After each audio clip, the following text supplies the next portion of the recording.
ఆదోని శాసనసభ్యుడు బీజేపీ పార్టీకి ప్రాతినిధ్యం వహిస్తూ ఉన్నాడు. అదేవిధంగా తెలుగుదేశం పార్టీ రాష్ట్ర మహిళా సమయ నాయకురాలు గుడిసె కృష్ణమ్మ సమక్షంలో ఆదోని మండలం డనాపురం గ్రామ సర్పంచ్ చంద్రశేఖర్ మీద కుల వివక్షకి ఒక దళితుడైనటువంటి దాన్ని నువ్వు దళితుడు కాబట్టి కట్ట ఎక్కకూడదు అనేటువంటి వివక్షను చూపినారు.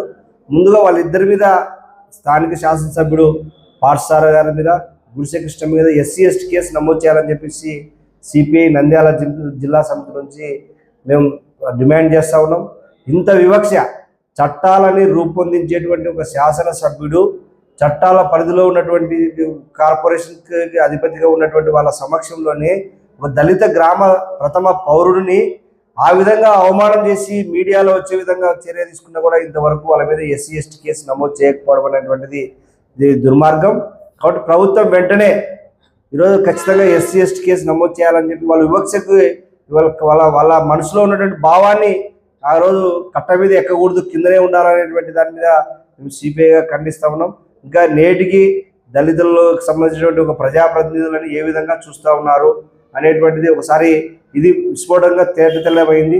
ఈరోజు ఒక బీజేపీ జాతీయ పార్టీకి నాయకత్వం వహించేటువంటి శాసనసభ్యుడిగా ఉన్నటువంటి ఒక ప్రజాప్రతినిధే ఆ విధంగా ఆయన సమక్షంలో వివక్ష జరిగితే దాన్ని ఏ విధంగా ప్రజలు స్వీకరిస్తారు?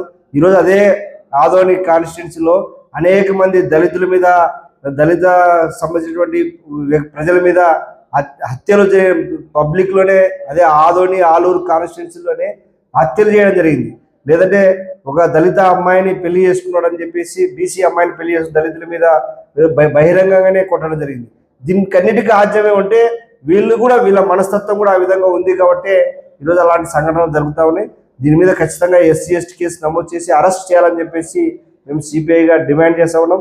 ఎమ్మెల్యే పార్సారథి మీద తెలుగుదేశం పార్టీ నాయకురాలు గుడిసె కృష్ణ మీద ఇద్దరి మీద ఎస్సీ ఎస్టీ కేసు నమోదు చేసి అలాంటి గ్రామాలు ఇంకెక్కడైనా ఉన్నా కూడా ముందుగానే ఉన్న అధికారులు కూడా ఈరోజు ఒక ఎమ్మెల్యే ప్రోగ్రాంలో ఆయన దళిత సర్పంచ్గా ఉండి ఆయన మీదనే వేదిక మీదకి పిలిచలేదనేటువంటి ఒక ఎంత అహంకారం ఉందో ఒకసారి అర్థమవుతా ఉంది. కాబట్టి ఇలాంటి సంఘటనలు పునరావృతం కాకుండా చర్యలు తీసుకోవాలని చెప్పేసి సిపిఐగా డిమాండ్ చేస్తా ఉంది.